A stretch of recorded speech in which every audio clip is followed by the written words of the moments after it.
Shara Pierce, and I have taken the 1.0 and 2.0 courses with CTEDU to become an executive life coach. I've spent the last 15 years working in nonprofit leadership. I've worked with nonprofits all over the United States in more of a consulting role. And I knew that one of the pieces that was missing in the consulting role that I was doing was really that personal leadership growth. A lot of times I would consult on how to grow the organization as a whole or how to do a certain type of training or learning within the organization. But I noticed the leaders themselves really need that personal touch on how to grow and be successful themselves. And as I moved more into from training to consulting and consulting to coaching, I realized I found my love. Which was to really help people grow personally, but also not to be the inspiration for their growth, but rather to be a member of the journey of their growth. And then that took me out of the role of being responsible for whether they did it right or not, or whether they learned the training right or not, or whether I gave them the right advice, but rather whether I just sat with them in the right space. And now I have found really what my heart loves, which is helping people to grow in a coaching format. I've recently learned something about myself that I don't know that I had ever put into words. One is that I love to help people, and two is that I love to create things. And coaching has given me the ability to do both of those things. Helping people is an obvious one when it comes to coaching. That is a helping organization, it's a helping service. That's what you're there to do. But creating things is something that is unique within the coaching platform that I didn't realize I would get to do. I can create tools, I can create questions, I can create thought processes that are different from what I use on a day-to-day basis. And that brings me a lot of joy because it is intertwined with helping people.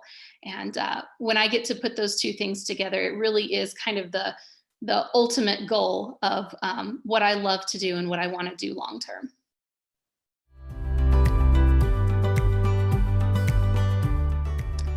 I was inspired to become a coach by my friends Brittany and Eddie McDonald. They worked with our organization in helping our clients to grow from the coaching platform. I knew that some of the work that I already did had kind of a coaching element to it. And I had explored coaching several years back when it was a pretty relatively new thing to hear about in the public forum. But when I met Brittany and we worked at the same organization for a time and she shared her love of coaching and what she had done with it, it began to really tickle in my brain that that might be something I'd like to do. And so as I grew as a consultant and again realized that I needed to help my clients to grow on a personal level, I knew that coaching was the right platform and it was easy to get into coaching at that point.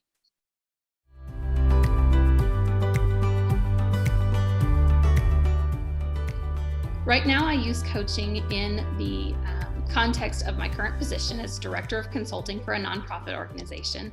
So I get to work with the clients that we already had on board and those that we bring on board. In fact, our organization has moved towards a platform of coaching, training, and teaching more so than the products that we were putting out before. And that makes me really proud to know that I've been a part of that. And I will continue to use coaching within that platform until it's time to move on to something else.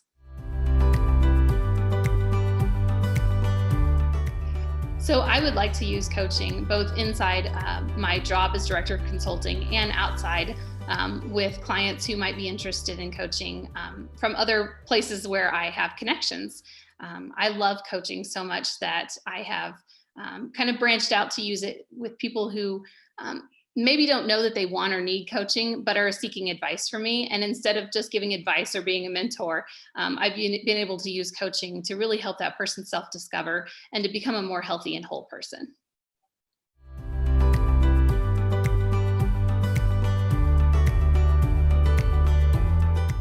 If you are considering becoming a coach, get ready to do a lot of work on yourself. Coaching starts by understanding how little you understand about yourself, and then allowing yourself to open up to that.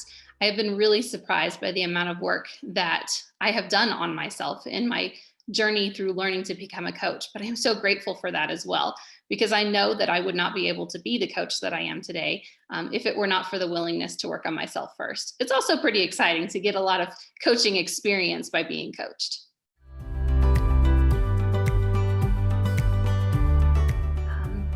If I had the opportunity to talk to someone younger than me who was actually seeking out my advice, I would tell them something that I recently told my 15-year-old daughter, which is that don't put too much stock in the decisions that you make today, because you'll find when you become older that those decisions may not be in agreement with who you are then. So certainly make decisions and make good ones, but understand that you will grow and that you will change. And that doesn't mean that your decision that you made today is a bad one. It just means that it may not be the same one you would make in a few years. So consider that you're always growing and that it will be a good thing.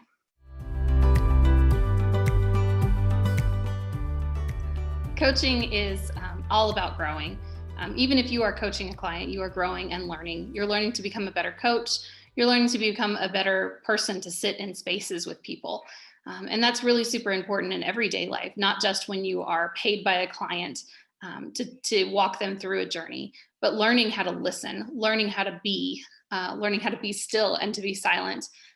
And I really have appreciated the introspection and the personal growth that's gone into that. Coaching has really made me want to continue to grow. Even though it's exhausting to do all of the work that is involved in personal growth, coaching is something that I always want to come back to. And I might take a break from being coached for a little while, but then I want to come back to it because I know there's more that I can learn and more that I can do. Coaching has helped me to see that a lot of times the answers that I seek for growth are within me.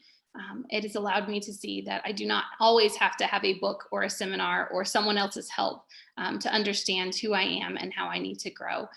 And so it's been very introspective for me and very exciting to know that I can grow even without a greater understanding of things outside of myself.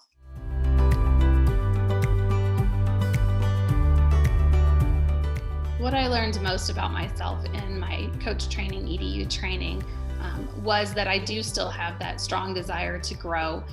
And I also am very teachable. As a fiercely independent person and someone who's usually very strong, sometimes I get seen as someone who is not willing to grow or to be teachable, but that's simply not the truth. I had a strong desire for knowledge, especially in learning this new skill, but not just learning this new skill, but learning this new way to relate to human beings and to be a part of the world. And that was really exciting for me to understand that not only do I want to learn a new skill, but I also want to learn a new way to walk in the world. And I have learned that.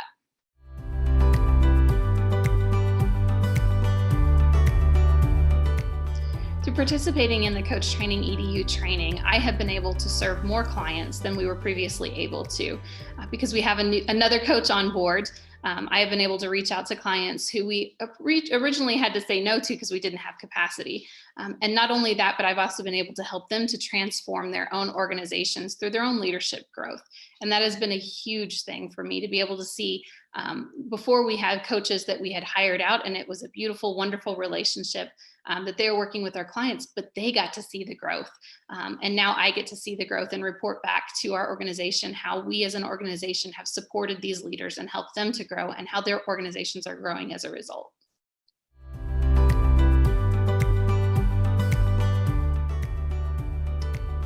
I would say one of the biggest influences that I have ever had in my life was my grandmother on my father's side. My growing up years, I spent a lot of time at her house. She passed away, unfortunately, when I was 12 years old, but she taught me to sew and she taught me to love people. My family has a huge history of loving people, especially those outside of ourselves and those that we wouldn't ordinarily think needed to come into our family fold. There was always servicemen at our table on Thanksgiving. My grandparents adopted 2 children out of the foster care system when they were babies, which has led to my family choosing adoption as well. And my grandmother was really the matriarch of all of that. She was the one that always had food ready and an extra stocking for whoever happened to show up. She was the one that encouraged us to bring others in and to love them. And I really do feel like who I have become is a result of she and my grandfather's leadership in our family and how they passed that down through the generations.